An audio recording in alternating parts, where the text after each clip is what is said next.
السلام علیکم ناظرین، آپ دیکھ رہے TCN ڈیجیٹل۔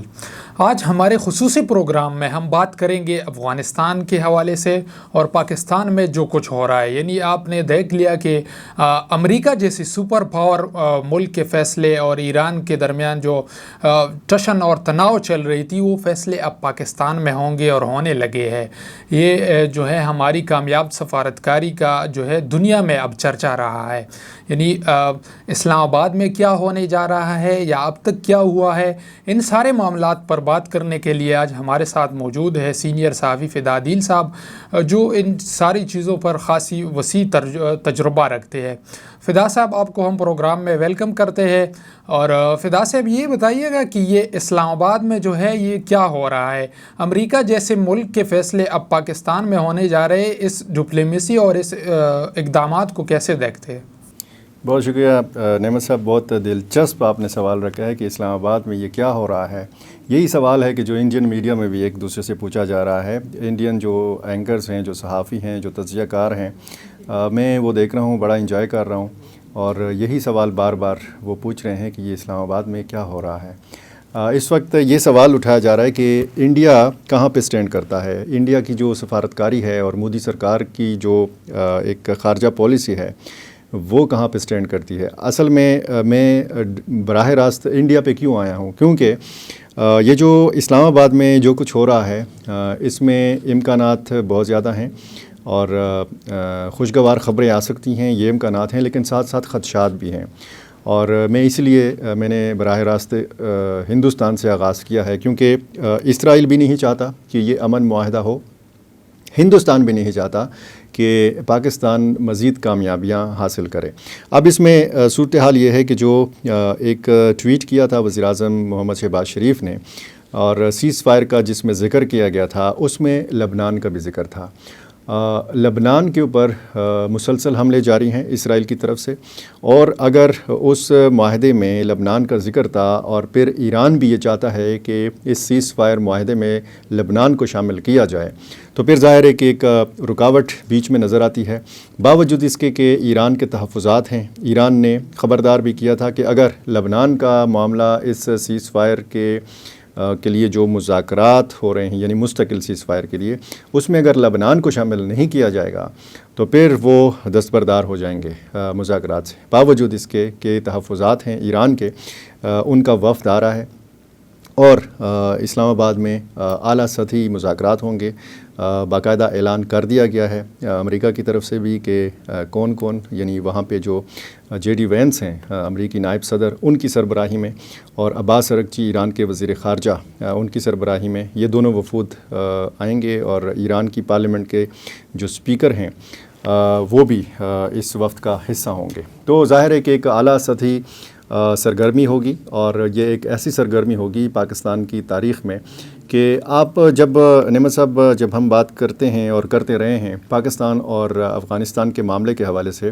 تو پھر ہم یہ کہتے تھے کہ جی پاکستان اور افغانستان کا جو معاملہ ہے وہ بیچ میں کون سا ایسا ملک آئے گا کہ جو بیچ میں ثالث کا کردار ادا کرے اور دونوں ملکوں کے تعلقات بحال ہو جائیں۔ اس میں ہم پھر دیکھتے تھے سعودی عرب کی طرف، قطر کی طرف، متحدہ عرب امارات کی طرف،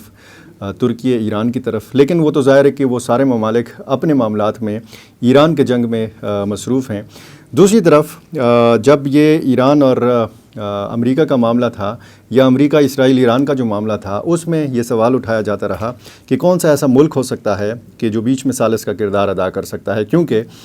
براہ راست تو ہمیں تین فریقین نظر آتے ہیں اس سارے معاملے کے۔ ایران جس کے اوپر جنگ مسلط کی گئی ہے، اور پھر امریکہ اور اسرائیل۔ لیکن دیکھا یہ گیا کہ جب ایران پہ حملہ ہوتا تھا تو ایران کے میزائل، ظاہر ہے کہ امریکہ تک ان میزائلز کی رسائی نہیں تھی، امریکی اڈوں تک رسائی تھی، اور مختلف ممالک میں امریکی اڈوں کو، امریکی سفارت خانوں کو جو ہے وہ نشانہ بنایا گیا۔ اب صورتحال کہاں پہ جو ہے وہ بگڑی، یا خدشات کہاں پہ پیدا ہوئے؟ انہی دنوں میں کہ جب بات ہو رہی تھی تو پیٹرو کیمیکل انڈسٹری کے اوپر ایران میں اسرائیل نے حملہ کر دیا، اسرائیل نے اس کا جواب ایران نے اس کا جواب اسرائیل میں میزائل مار کر نہیں کیا، بلکہ ایران نے کیا کیا کہ جو پیٹرو کیمیکل کمپلیکس ہے سعودی عرب کا اس کو نشانہ بنایا۔ اب ظاہر ہے کہ پاکستان کے لیے ایک بہت بڑی آزمائش تھی، پاکستان اور سعودی عرب کا آپس میں دفاعی معاہدہ ہے، سعودی عرب پر حملہ پاکستان پر حملہ تصور ہوگا، پاکستان پر حملہ سعودی عرب پر حملہ تصور ہوگا، یہ بنیادی نقطہ تھا اس دفاعی معاہدے کا۔ یہاں پہ پاکستان کی طرف سے جو دفتر خارجہ نے جو رد عمل دیا، پھر کور کمانڈرز کانفرنس کا انعقاد ہوا فیلڈ مارشل سید عاصم منیر کی سربراہی میں، پھر وزیر اعظم شہباز شریف نے شہزادہ محمد بن سلمان سے ٹیلی فونک بات چیت کی، یعنی پاکستان کی طرف سے ٹھیک ٹاک رد عمل دیا گیا، تشویش ظاہر کی گئی۔ یہ بھی ایک پریشر تھا ایران کے اوپر کہ جی پاکستان جیسا ملک اس معاملے میں ناراض دکھائی دیا۔ اور اس کے بعد پھر ہم نے دیکھا کہ وہ جو ڈیڈ لائن تھی جو تقریباً اس ڈیڈ لائن سے تقریباً 1 گھنٹہ پہلے یہ سیز فائر عارضی سیز فائر کا جو اعلان کیا گیا، اس میں جو پاکستان کی کوششیں تھیں، اور اعلان کس نے کیا؟ وزیر اعظم محمد شہباز شریف نے۔ انہوں نے ایک اپیل کی تھی ایران سے بھی، امریکہ سے بھی، اور اب ہمیں یہ ساری چیزیں عملی شکل میں نظر آئیں گی اسلام آباد میں۔ اور اسلام آباد میں تیاریاں یہ ہیں کہ ایک تو 9 اور 10 اپریل کو عام تعطیل کا اعلان کیا گیا ہے، نہ صرف اسلام آباد میں وفاقی دارالحکومت میں، بلکہ متصل جو جڑواں شہر ہے راولپنڈی میں بھی اسی طرح کی صورتحال ہے، سخت سیکیورٹی ہے وہاں پہ۔ ایک بتایا جاتا ہے کہ 5 اسٹار ہوٹلز جو ہیں ان کو بھی حکومتی تحویل میں لیا گیا ہے، یا وہاں پہ سیکیورٹی جو ہے وہ سخت کی گئی ہے۔ یہ اب دیکھا جائے گا کہ جب یہ وفود براہ راست ایک دوسرے کے آمنے سامنے پاکستان کی میزبانی میں بیٹھیں گے، کیا بات چیت ہوگی اور اس میں کیا امکانات ہیں۔ 10 نکاتی جو ایک فارمولہ ہے وہ باقاعدہ امریکہ کو دیا جا چکا ہے، اور اس میں ایران بہت پر امید ہے، اور ظاہر ہے کہ پاکستان بھی بہت پر امید ہے، لیکن بیچ میں امریکہ کو بھی دیکھنا ہوگا کہ کون سی ایسی قوتیں ہیں، کون سے ایسے وہ ممالک ہیں جو بیچ میں رکاوٹ ڈالنا چاہتے ہیں۔ اور اگر اسرائیل کی کوئی گارنٹی نہیں لے سکتا، اگر امریکہ اسرائیل کی گارنٹی نہیں لے سکتا، تو ظاہر ہے کہ پھر وہ جو خدشات موجود ہیں وہ خدشات پھر بڑھیں گے۔ فدا صاحب، جیسا آپ نے بتایا بھی کہ اسرائیل کا کوئی گارنٹی نہیں لے سکتا، ہم اگر دیکھیں سیز فائر ہوتی ہی لبنان پر جو ہے دوبارہ حملے شروع ہو گئے، ایران سے بھی اس کا سخت رد عمل آیا، چند گھنٹوں کے لیے، بلکہ اس کو کہتے ہیں منٹوں کے لیے اپنا ہورمز کھولنے کے اعلان کے بعد ایران نے دوبارہ بند کر دیا ہے۔ ایسے میں اسلام آباد کی اس جو کانفرنس ہے یا یہاں پر جو میزبانی ہو رہی ہے، اس کو کیسے دیکھتے ہیں؟ خدشات تو آپ نے بھی ظاہر کر دیے، کون سے ایسے ممالک ہو سکتے ہیں جو نہیں چاہتے کہ یہ جنگ بندی ہو؟ دیکھیں، اس میں بیچ میں آپ اسرائیل کی کوششیں دیکھیں، اسرائیل نے کیا کیا کوششیں کی۔ ایک اس سے پہلے حملہ ہوا سعودی عرب کی سرزمین کے اوپر، اور پھر اس کا ایران نے وضاحت جاری کی کہ یہ حملہ ہم نے نہیں کیا ہے، یہ حملہ اسرائیل نے کیا ہے۔ اسرائیلی اس کوشش میں ہے کہ ایران کو عرب ممالک سے لڑایا جائے، اور بیچ میں وہ دور بیٹھ کے تماشا دیکھتا رہے، اور یہ جو اسلامی ممالک ہیں یہ آپس میں لڑتے رہیں۔ اور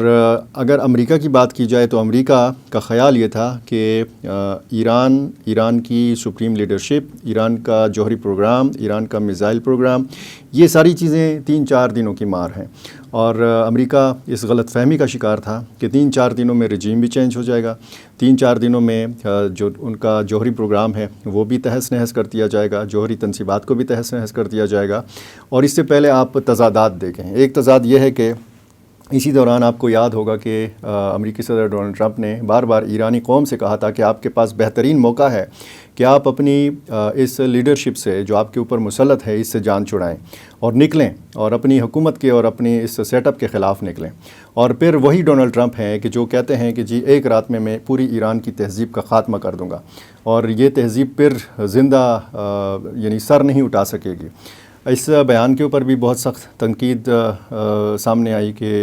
یعنی جنگیں جب ہوتی ہیں دو ممالک کے درمیان، اور اس میں جب شہری تنصیبات کو یا عام سویلینز کو نشانہ بنایا جاتا ہے تو پھر کہا جاتا ہے کہ جی وار کرائمز کا ارتکاب ہوا ہے، جنگی جرائم کا ارتکاب ہوا ہے۔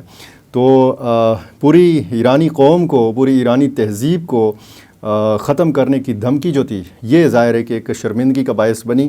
امریکہ کے لیے اور امریکہ کے اندر سے آوازیں اٹھنا شروع ہوئیں، اور آپ کو یہ بھی یاد ہوگا کہ ایک ہی دن میں 70 لاکھ سے لے کر 1 کروڑ تک لوگ جو ہیں امریکہ کے مختلف شہروں میں نکلے، انہوں نے شدید رد عمل دیا، اور اسی قسم کا رد عمل اب اسرائیل کے اندر اور امریکہ کے اندر بھی دیکھنے کو مل رہا ہے لبنان کے معاملے کے اوپر۔ اب ظاہر ہے آبنائے ہرمز کی آپ نے بات کی، آبنائے ہرمز کو ایک بہت زبردست ہتھیار کے طور پر ایران نے استعمال کیا ہے۔ اس سے پہلے بھی آبنائے ہرمز جو ہے یہ ظاہر ہے کہ اس سے ترسیل ہوتی رہی، دنیا کی 20% جو پیٹرولیم مصنوعات ہیں ان کی ترسیل اس راستے سے ہوتی تھی، اور یہ راستہ ایران کے کنٹرول میں۔ اب اس موقع پہ یہ موقع دیا اسرائیل اور امریکہ نے ایران کو کہ یہ دیکھے اور اس کی توجہ اس طرف مبذول کرائی کہ آبنائے ہرمز سے تو کمایا جا سکتا ہے، یہ تو آمدن کا ایک زبردست طریقہ ہو سکتا ہے کہ آبنائے ہرمز سے گزرنے والے جو جہاز ہیں ان پر باقاعدہ ایک معاوضہ وصول کیا جائے، فی بحری جہاز معاوضہ وصول کیا جائے، تو ظاہر ہے کہ اس سے ایران کی اکانومی کو بھی اٹھایا جا سکتا ہے۔ اور اسی سلسلے میں جو ایران کے باقی ممالک کے ساتھ تنازعات ہیں، جو عرب ممالک کے ساتھ تنازعات ہیں، اس میں بنیادی طور پر تو جو تیل کی دولت ہے، یعنی اب اگر آپ دیکھیں کہ یہ اسلام آباد معاہدہ اگر ہو جاتا ہے، ایران پر سے اگر پابندیاں اٹھائی جاتی ہیں اور پھر آزادی مل جاتی ہے امریکہ کی طرف سے، عالمی اداروں کی طرف سے، کہ ایران اپنا پیٹرول اپنا تیل جو ہے یہ بیچ سکتا ہے، دنیا کو کوئی ملک اس پہ پابندی نہیں ہوگی، تو آپ دیکھیں کہ ایران کی معیشت کہاں پہ جائے گی۔ اور پھر آبنائے ہرمز کو جس طریقے سے استعمال کیا جا سکے گا عمان اور ایران دونوں کی طرف سے مل کے، تو اس میں بھی بہت سارے امکانات ہیں۔ اور اس سارے معاملے میں آپ یہ دیکھیں کہ پاکستان اس جنگ کا براہ راست حصہ نہیں تھا۔ پاکستان نے نہ گولی چلائی، نہ میزائل فائر کیا، نہ پاکستان کے اوپر میزائل گرا، نہ پاکستان نے کوئی گولی سہی، لیکن آپ نے یہ دیکھا ہوگا کہ اس کے جو معیشتوں پہ اثرات تھے اس جنگ کے، وہ پاکستانی معیشت پہ بھی اس کے اثرات تھے، اور تیل کی قیمتوں میں ہم نے دیکھا کہ اضافہ پھر کیا گیا، اور پوری پاکستانی قوم نے اس سلسلے میں ہم کہہ سکتے ہیں کہ قربانی دی ہے اس شکل میں۔ اب اگر پابندیاں ہٹائی جاتی ہیں، جس کا بہت زیادہ امکان ہے، کیونکہ جو شرائط ایران نے رکھی ہیں وہ ظاہر ہے کہ معاملہ صرف لبنان تک محدود نہیں ہے، وہ جو اقتصادی پابندیاں ہیں، جو امریکہ کے اندر ایران کے اثاثے ہیں، منجمد ہیں، ان کا واگزار کرایا جانا ہے، عالمی پابندیاں ہیں، بہت سارے معاملات جو ہیں، اور پھر معاوضے کی ادائیگی ہے، دوبارہ جنگ مسلط نہ کرنے کے حوالے سے یقین دہانی ایران نے مانگی ہے، آبنائے ہرمز کا مستقل کنٹرول مانگا ہے۔ تو یہ ساری چیزیں ٹیبل پہ جب آئیں گی، اس میں بات ہوگی، اس میں یہ بھی دیکھا جائے گا، کیونکہ آپ بھی قبائلی بیک گراؤنڈ سے ہیں نعمت صاحب، آپ کو پتہ ہے کہ جب فریقین جرگے کے اندر بیٹھتے ہیں تو ڈیمانڈز بہت زیادہ ہوتی ہیں، اور اس میں پھر کچھ لو کچھ دو کچھ چیزوں سے دستبردار ہونا پڑتا ہے فریقین کی طرف سے، اور تب جا کے پھر معاہدہ ہوتا ہے۔ امریکہ اس جنگ میں بری طرح پھنسا ہوا تھا، وہ کسی نہ کسی طریقے سے اب نکلنا چاہتا ہے، اور جیسے کہتے ہیں کہ کبھی کبھار کرنا اللہ تعالیٰ کا ایسا ہوتا ہے کہ شر میں سے خیر کا پہلو نکلتا ہے۔ اس شر میں سے خیر کا پہلو میرا خیال ہے کہ ایران کے لیے بھی بہت زیادہ ہے اور پاکستان کے لیے بھی بہت زیادہ ہے۔ فدا صاحب، اسی امریکہ اور اس کے ایران کے جنگ کے دوران ہم نے دیکھا افغانستان کے ساتھ بھی ہمارے معاملات تھوڑے خراب کیا تو ایک دوسرے پر جنگ شروع ہو گئی۔ اس جنگ کے اگر ہم نے نتائج دیکھے تو وہاں سے تھوڑی دہشت گردی کی جو واقعات تھے کم تو ہوئی، لیکن وہ واقعات تو تواتر کے ساتھ اب بھی ہو رہے ہیں، اور یہ پاکستان اور افغانستان کے درمیان طالبان یعنی جو حکومت ہے ان کے درمیان ایسا کیا ہوا؟ یہ تو پہلے جو ہے ایک ہو گئے تھے، شیر و شکر ہو گئے تھے، ایسا کیا ہوا یا کیا ایسا ماحول بن گیا کہ ایک دوسرے پر جنگ کے لیے آئے؟ اور دوسری بات یہ ہے کہ جس طرح پاکستان امریکہ اور ایران کے درمیان ثالثی کے لیے آیا، کیا پاکستان اور افغانستان کے درمیان چین کے علاوہ بھی کوئی آیا تھا؟ جی بالکل، یہ تو ریکارڈ کا حصہ ہے۔ پاکستان اور افغانستان کے بیچ میں جو معاملات خراب ہوئے وہ آپ کو یاد ہوگا 11 اور 12 اکتوبر کی درمیانی شب پاکستان نے ایک فضائی کارروائی کی تھی کابل میں، نور ولی محسود کو نشانہ بنانے کی کوشش کی تھی، اور اس کے بعد پھر یہ ایک سلسلہ ہم نے دیکھا کہ جنگ چھڑ گئی تھی پاکستان اور افغانستان کے بیچ میں۔ اب 12 تاریخ جب آئے گی تو 6 مہینے پورے ہو جائیں گے کہ پاکستان اور افغانستان کی سرحد بند ہے، پاکستان اور افغانستان کی تجارت بند ہے، اور اس سارے سلسلے میں اگر ہم دیکھیں تو پھر یہ دیکھیں مذاکرات تو ہوئے ہیں، پاکستان نے مذاکرات کو بھی موقع دیا ہے۔ دوحہ میں ایک نشست ہوئی،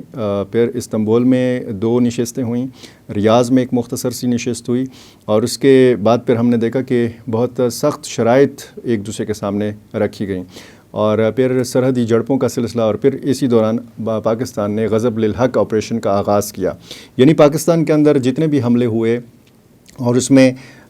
دیکھا گیا کہ جی افغانستان کی سرزمین کے حوالے سے شواہد سامنے آئے ہیں، تو پاکستان نے ایک نارمل سیٹ کیا ہوا تھا کہ ایسی کوئی چیز آئے گی تو اس کا رد عمل ہم پھر افغانستان میں دیں گے۔ اور افغانستان کے نہ صرف مشرقی صوبے پکتیا، پکتیکا، خوست، ننگرہار، نورستان وغیرہ،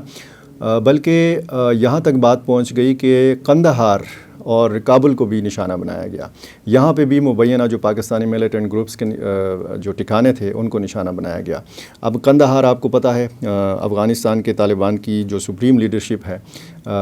ان کا ہیڈ کوارٹر ہے، اور افغانستان کا جو بظاہر ایک دارالحکومت ہے دنیا کے لیے وہ کابل ہے، اور ان دونوں شہروں کا نشانہ بنایا جانا ظاہر ہے کہ اس سے لگتا تھا کہ پاکستان اور افغان طالبان کی جو کشیدگی ہے وہ بہت حد تک بڑھ گئی تھی۔ اس میں پھر ہمیں یہ کچھ بچکانہ قسم کے بیانات بھی سننے کو ملے افغان سائڈ سے کہ جی ہمیں پاکستان سے تجارت کی کوئی ضرورت نہیں ہے، ہمیں پاکستانی میڈیسن کی کوئی ضرورت نہیں ہے۔ انہوں نے کوئی پرواہ نہیں کی ان لاکھوں افغان مہاجرین کی بھی کہ جو پاکستان میں آج بھی موجود ہیں۔ انہوں نے کوئی پرواہ نہیں کی ان افغان تاجروں کی جن کا روزگار پاکستان کے ساتھ تجارت کے ساتھ منسلک تھا۔ پاکستان نے افغان ٹرانزٹ ٹریڈ کو بھی معطل کیے رکھا ہے، اور اب جب ان کو پتہ چلا اپنی ظاہر ہے کہ آپ افغانستان کے طالبان اور پاکستانی جو فورسز کا ایک موازنہ ہے وہ آپ نہیں کر سکتے، کیونکہ وہ موازنہ بنتا نہیں ہے۔ پاکستان کے پاس ایک منظم فوج ہے، پاکستان کے پاس ایک فضائی فوج ہے، اور جس طریقے سے ایئر فورس نے کارروائیاں کی ہیں، آپ دیکھیں کہ افغان طالبان کے پاس تو ایئر فورس نہیں ہے، اور ان کی جو زمینی فوج ہے ان کو بھی چند گھنٹوں میں پتہ چل گیا کہ وہ کتنا پانی میں ہیں۔ تو بہت ساری جو پوسٹیں ہیں ان پر آج بھی پاکستان کا کنٹرول ہے۔ 32 اسکوائر کلومیٹر کا جو رقبہ ہے یوب سیکٹر بلوچستان میں وہ پاکستان کے کنٹرول میں ہے۔ تو یہ بہت ساری چیزیں تھیں کہ جس کی وجہ سے افغان طالبان اب مجبور ہوئے کہ وہ ایک بار پھر مذاکرات میں بیٹھیں، اور پاکستان نے ایک بار پھر موقع دیا۔ چین کے نمائندہ خصوصی برائے افغانستان شٹل ڈپلومیسی کرتے رہے، وہ کابل جاتے رہے، وہ اسلام آباد آتے رہے، یہاں پہ اور وہاں پہ ان کی حکام کے ساتھ ملاقاتیں ہوتی رہیں۔ تو یہ بہت ساری چیزیں جو ہیں اب افغان طالبان دیکھ تو رہے ہوں گے کہ مسلم دنیا ہے یا غیر مسلم دنیا ہے، وہ ساری کی ساری جو ایک یعنی جتنے بھی سیکیورٹی ماہرین ہیں یا جتنے بھی کمزور یا طاقتور ممالک ہیں وہ پاکستان کی طرف دیکھ رہے ہیں، اور افغانستان کے پڑوس میں بالکل پاکستان واقع ہے، اور پاکستان کا اتنا زبردست سفارتی کردار ہے، اور دنیا اس امید پہ پاکستان کی طرف دیکھ رہی ہے کہ جی یہاں سے امن کا پیغام گیا ہے، پاکستان امن کا سفیر ہے اب آج دنیا میں۔ اور پاکستان خود یہ بار بار کہتا رہا ہے کہ پاکستان خود دہشت گردی کا ایک شکار ملک ہے۔ اب وہ انڈیا، میں ایک بار پھر انڈیا کا ذکر کروں گا کہ جہاں سے یہ بار بار کہا جاتا رہا کہ یہ ایک دہشت گرد ریاست ہے، یہ آتنکوادیوں کو جو ہے وہ سپورٹ کرتا ہے، پاکستان کے حوالے سے ہمیشہ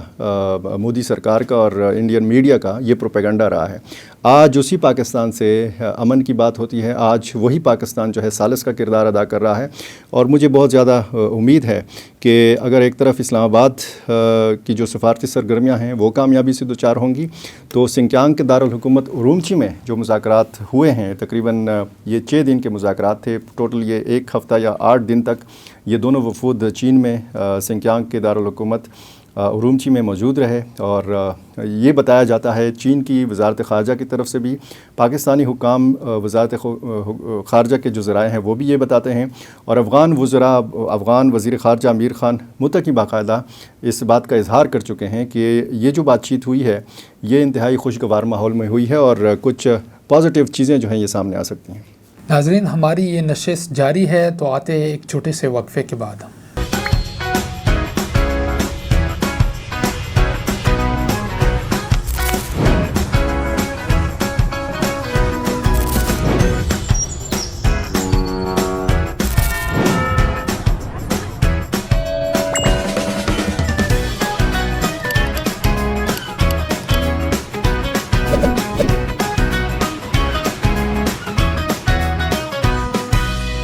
خوش آمدید ناظرین،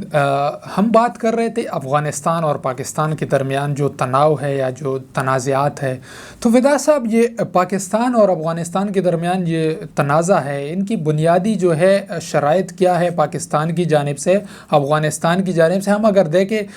کچھ بھی ہو جاتا ہے تو بارڈر بند کر دیا جاتا ہے یا افغانیوں کے خلاف کارروائیاں شروع ہو جاتی ہے. تو یہ تو مسئلے کا ایک حل نہیں ہے. اس مسئلے کا مستقل حل کیا ہے اور دونوں ممالک کی بنیادی مطالبات کیا ہے؟ ظاہر ہے دونوں ملکوں کی سرحد تو مستقل طور پر نہیں بند رکھی جا سکتی، آمد و رفت کو نہیں بند رکھا جا سکتا. مطالبات ضرور ہیں، تحفظات ہیں پاکستان کے، اور یہ چیز ضرور ذہن میں رکھنی چاہیے کہ یہ جو افغانستان کی سرزمین کے حوالے سے تحفظات ہیں یہ اکیلے پاکستان کے نہیں ہیں، یہ چین کے بھی ہیں. ایسٹ ترکستان اسلامک موومنٹ کے حوالے سے چین کے تحفظات ہیں. چین کے اس تنظیم جو سنکیانگ صوبے سے جس کا بنیادی تعلق ہے، اس کے سینکڑوں لوگ جو ہیں یہ بتایا جاتا ہے کہ افغانستان میں موجود ہیں. یہ تو پڑوسی ممالک کی بات ہو گئی. اب تاجکستان کے بھی تحفظات ہیں.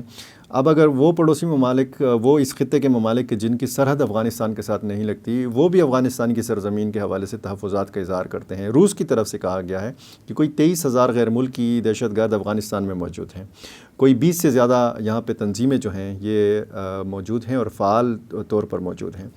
اب روس وہ ملک ہے، واحد ملک ہے دنیا کا کہ جس نے افغان طالبان کو باقاعدہ طور پر ایک حکومت تسلیم کیا ہوا ہے. اگر روس کی طرف سے بھی یہ ساری چیزیں آ رہی ہیں، اگر انسانی حقوق کی تنظیموں کی رپورٹس بھی ایسی آ رہی ہیں، اگر اقوام متحدہ کی اور امریکہ کی رپورٹس بھی افغانستان کی سرزمین کے حوالے سے ایسی ہیں کہ جس طریقے سے چین کے تحفظات ہیں یا پاکستان کے تحفظات ہیں، تو پھر افغان طالبان کو تھوڑا سا سنجیدگی سے دیکھنا ہوگا. اور یہ اس سے پہلے بھی جو مذاکرات ہوئے اور جو رومچی میں بھی جو ہوئے ہیں، تو اس میں ظاہر ہے کہ پاکستان چاہتا ہے کہ ایک تحریری گارنٹی دی جائے پاکستان کو افغان طالبان کی طرف سے کہ افغان سرزمین پاکستان کے خلاف استعمال نہیں ہوگی، اور وہاں پہ کالعدم TTP کے بشمول جو دیگر پاکستانی ملیٹنٹ گروپس ہیں ان کو ادھر ہی روکا جائے، ادھر ہی سنبھالا جائے، یا ان کو گرفتار کیا جائے، ان کو پاکستان کے حوالے کیا جائے. تو یہ ایک تحریری جو ہے ڈیمانڈ ہے پاکستان کی کہ یہ وہ یقین دہانی تحریری طور پر دیں. دوسری طرف سے یہ ذرائع بتاتے ہیں کہ ان مذاکرات میں بھی افغانستان کی طرف سے یہ کہا گیا ہے کہ پاکستان تحریری طور پر یہ یقین دہانی کرائے کہ حالات چاہے جیسے بھی ہوں، سرحدوں کو بند نہیں رکھنا چاہیے، تجارت کو بند نہیں ہونا چاہیے، کیونکہ اس سے ہزاروں لاکھوں افراد کا روزگار جو ہے وہ وابستہ ہے. بلوچستان میں آپ دیکھیں، خیبر پختونخوا میں آپ دیکھیں، اور عوام بھی یہ چاہتے ہیں، اور دونوں ملکوں کے تاجر جو ہیں اور جو چیمبرز ہیں، جو ٹریڈرز ہیں، وہ بھی یہ چاہتے ہیں کہ پاک افغان تجارت کو کھلنا چاہیے. اور اب دیکھتے ہیں کہ کس حد تک بات چیت آگے بڑھی ہے، کیونکہ چین نے اس سلسلے میں یہ بھی کامیابی حاصل کی ہے کہ بہت ساری تفصیلات جو ہیں یہ میڈیا میں نہیں آنے دی گئیں. اب اگر ہم دوحہ میں اور استنبول میں دیکھیں تو کچھ نہ کچھ ذرائع سے خبر مل جاتی تھی کہ جی یہ ہو گیا، وہ ہو گیا، یہ شرط رکھی گئی، اس شرط کو مانا گیا، اس شرط پہ ڈیڈ لاک پیدا ہو گیا. یہاں پہ ہمیں یہ جو 5-6 روزہ مذاکرات تھے، جو بھی خبر آتی رہی تو یہی آتی رہی کہ جی مثبت انداز میں دونوں فریقین جو ہیں یہ آگے بڑھ رہے ہیں. اب ظاہر ہے کہ شرائط تو سخت ہیں، لیکن اب افغان طالبان نے بھی جو علاقائی ایک صورتحال پیدا ہوئی ہے اور جو اس خطے کی صورتحال ہے، خصوصاً جو مشرق وسطیٰ کی صورتحال ہے اور پاکستان کی جس طریقے سے اہمیت میں اضافہ ہوا ہے، تو افغان طالبان بھی سوچ رہے ہوں گے کہ جی اب ہمیں کیا کرنا ہے. اور اسی بنیاد کے اوپر میں یہ کہہ سکتا ہوں کہ پازیٹیو چیز جو ہے وہ سامنے آ سکتی ہے. فدا صاحب، یہ پاکستان میں جو قبائلی اضلاع ہے جو اب ضم بھی ہو گئے ہیں، صوبائی حکومت کے ساتھ آ گئے ہیں، یہاں پر ہم نے دیکھا کئی آپریشنز بھی ہوئے، مطلب یہ ملیٹنٹس ختم بھی ہو گئے. اب دوبارہ جو ہے آپ کو بھی معلومات اس کے ہے، آپ خود جو ہے اس چیز پر نظر رکھے ہوئے ہیں. ویڈیوز باقاعدہ اب آ رہی ہے ضم اضلاع میں، یہ جو سابق فاٹا ہے وہاں پر ہم اگر دیکھیں باقاعدہ شام کے بعد جو ہے چیک پوسٹیں لگائی جاتی ہے جو ملیٹنٹس کی جانب سے ہے. تو اس کو کیا دیکھتے ہیں؟ اور یہ جو ہم نے پھر یہ کارروائیاں ہوئی تو اس کی پھر کیا کارروائیوں کا پھر کیا نتیجہ ہے کہ یہاں پر ضم اضلاع میں مولانا فضل الرحمان کہہ چکے ہیں، دیگر بڑے سینئر لوگ کے. اب تو یہ بھی کہا جا رہا ہے کہ صوبائی حکومت کی بڑے جو عہدیداران ہیں ان کو وہ بتا بھی ان سے لے رہے. کیا اس بات میں کوئی صداقت ہے؟ دیکھیں بتے کی شکایات بھی آتی رہی ہیں، اور یہ سابق وزیر اعلیٰ علی امین گنڈاپور کے حوالے سے بھی یہ بار بار یہ بات میڈیا میں آتی رہی ہے کہ وہ بھی شاید بتہ دیتے رہے ہیں۔ جو جنوبی اضلاع کی خصوصاً صورتحال ہے، جیسے آپ بنو ڈویژن کی اگر بات کریں، ڈیر اسماعیل خان ڈویژن کی اگر آپ بات کریں، تو ڈیر اسماعیل خان ڈویژن میں آپ کو پتہ ہے کہ ضلع ڈیر اسماعیل خان ہے، ٹانک ہے، جنوبی وزیرستان کے 2 اضلاع ہیں، اور بنو ڈویژن میں لکی مروت ہے، بنو کا اپنا ضلع ہے، اور شمالی وزیرستان ہے، اور بنو جنوبی جو اضلاع ہیں ان کا واحد ضلع ہے کہ جس کی باؤنڈریز دونوں وزیرستانوں کے ساتھ لگتی ہے، جنوبی کے ساتھ بھی اور شمالی کے ساتھ بھی۔ یہی صورتحال پھر ہم اگر آپ کرم کی طرف آئیں اور اکزئی کی طرف آئیں، پھر خیبر ضلع کے حوالے سے اگر آپ بات کریں، خصوصاً وادی طیرا کے حوالے سے، اور پھر پشاور کے مضافات میں آپ دیکھیں جو سابقہ ایف آر پشاور تھا، یا حسن خیل کا علاقہ، یا متنی کا علاقہ، یا پھر آپ شیخ محمدی کی طرف، یا پھر آپ اس طرف اگر آپ دیکھیں جو خیبر ضلع کے ساتھ متصل علاقے ہیں یہاں پہ آپ دیکھیں، اور پھر مومندے میں بھی، اور خصوصاً باجوڑ میں صورتحال، اور پھر کچھ واقعات کاٹلنگ مردان میں ہوئے ہیں، چترال دیر کی طرف بھی ایسے واقعات ہوئے ہیں۔ تو پورا جو خیبر پختونخوا کے طول عرض میں آپ دیکھیں تو ملیٹنٹس کی موجودگی تو ہے۔ جہاں تک ویڈیوز کی بات ہے تو ویڈیوز یہ بناتے رہے ہیں، یہ اس میں کوئی شک نہیں ہے، اور ویڈیوز بھی کچھ منٹ کے لیے یہ آتے ہیں، سڑک کے اوپر ناکہ لگاتے ہیں، تلاشی لیتے ہیں، چیکنگ کرتے ہیں، شناختی کارڈ چیک کرتے ہیں، اور پھر سرکاری ملازمین کے حوالے سے اور خصوصاً جو فورسز کے ساتھ وابستہ لوگ ہیں، ایسے واقعات ہوئے ہیں کہ ان کو گاڑیوں سے اتار کے اغوا کیا گیا ہے۔ تو حکومتی ریٹ تو ایک چیلنج ہے، اور یہی وہ چیلنج ہے کہ جس کی وجہ سے پاکستان نے بڑا سنجیدگی کے ساتھ یہ قدم اٹھایا ہے کہ اب انف از انف، یہ اب مزید برداشت کے قابل نہیں ہے کہ افغان سرزمین استعمال ہو، یا پھر ان کو وہاں پہ ملیٹنٹس کو چھپنے کے ٹھکانے جو ہیں یہ میسر رہیں۔ اور پھر ظاہر ہے کہ جب یہاں پہ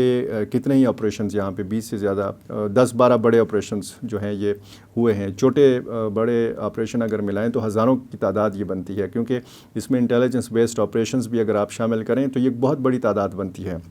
اور اس میں ہمیشہ ہم نے ماضی میں دیکھا ہے، جنوبی وزیرستان ہو، شمالی وزیرستان ہو، سوات کا آپریشن ہو، یا پھر مومند اور باجوڑ میں ہو، لوگ آپریشن کے نام سے تھوڑا سا خائف ہوتے ہیں، کیونکہ وہ نہیں چھوڑنا چاہتے اپنا گھر بار، اپنا کاروبار، اپنے بچوں کا تعلیمی حرج وہ نہیں چاہتے، اور پھر جب نقل مکانی کرنا پڑتی ہے تو پھر جو زیادہ مشکل صورتحال دیکھنے کو ملتی ہے، جیسے سخت موسمی حالات میں ہم نے ریسنٹلی تیرا کے متاثرین کو دیکھا۔ لوگ چاہتے ہیں کہ صفایا ہو، لیکن لوگ یہ چاہتے ہیں کہ ٹارگیٹڈ کارروائی ہو، اس میں سویلینز کا نقصان نہ ہو۔ اب ظاہر ہے کہ ملیٹنٹس کے پاس ڈرون ٹیکنالوجی بھی آئی ہے، کواد کاپٹرز کا استعمال کیا جاتا ہے، ڈرونز کا استعمال کیا جاتا ہے، اس میں پھر اگر آبادیوں کی آڑ ملیٹنٹس لیں گے اور ان کے خلاف پھر کارروائی ہوگی تو ظاہر ہے کہ پھر اس میں کولیٹرل ڈیمیج بھی ہوتا ہے، اس میں سویلینز کا نقصان ہوتا ہے، پھر یہاں پر بھی ایک مسئلہ بن جاتا ہے۔ ایک عجیب و غریب قسم کی صورتحال ہے، اور یہ عجیب و غریب قسم کی جو صورتحال ہے اس پر کنٹرول حاصل کیا جا سکتا ہے اگر افغان طالبان تھوڑا سا سنجیدگی دکھائیں، تھوڑا سا تعاون کریں، اور مجھے لگتا ہے کہ آنے والے دنوں میں اگر ایک طرف پاکستان کی دنیا بھر میں واہ واہ ہو رہی ہے تو یہ والا محاذ جو ہے یہ بھی بہت جلد ٹھنڈا ہو جائے گا۔ فدا صاحب کیا سمجھتے ہیں وزیر اعلیٰ خیبر پختونخوا سہیل آفریدی پہلے دن سے اگر ہم دیکھیں تو متنازع بن گئے تھے، پریس کانفرنسز بھی ہوئی تھی یہاں سے بھی، وفاقی حکومت سے بھی، تو اس سیریس حالات میں جس طرح آپ نے کہا کہ ضم اضلاع میں جو ہے حکومتی ریٹ نہ ہونے کے برابر ہے، اس سخت اور سنگین حالات میں جو ہے وزیر اعلیٰ خیبر پختونخوا یا خیبر پختونخوا حکومت اور وفاق میں عدم تعاون جو ہے، اس کے کیا اثرات آپ دیکھ رہے ہیں؟ اور یہ وزیر اعلیٰ خیبر پختونخوا پر جو الزامات لگ رہے یا جو اس سے پہلے لگے تھے یا اب جو لگ رہے ہیں، کیا آپ کیا کہتے ہیں، کیا صداقت ہے اس بارے میں؟ کس قسم کے الزامات؟ مطلب جو کہتے ہیں چرس اسمگلنگ، اور یہ باقاعدہ تیرا میں ایک نیٹ ورک بنا ہے۔ دیکھیں، قبائلی علاقوں میں منشیات کا کاروبار تو ایک حقیقت ہے، وہاں پہ چرس کی پروڈکشن تو ہوتی رہی، لیکن میں نہیں سمجھتا کہ وزیر اعلیٰ خیبر پختونخوا براہ راست ایسے دندوں میں ملوث ہو سکتے ہیں۔